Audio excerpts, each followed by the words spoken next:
याकूब अगर यूसुफ फौत हो चुका होता, लौ कान यूसुफ मय्यतन लअह्ययतुहु लक, आप कैसे कहते हैं कि मैंने आपकी दुआ को कबूल नहीं किया? अगर यूसुफ आज दुनिया में जिंदा न होता, मैं आपके इस रोने पर, आपके इस जज्बे पर, आपकी इस दुआ पर, आपकी इस तजर्रो और गिड़गिड़ाहट पर उसे जिंदा करके आपके सामने ले आता।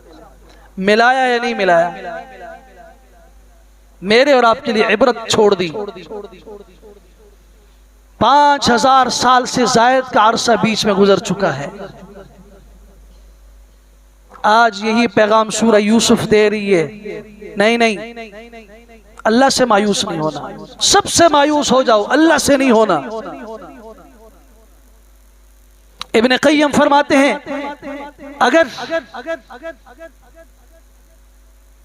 अल्लाह ने मेरे दिल की दुनिया को बदला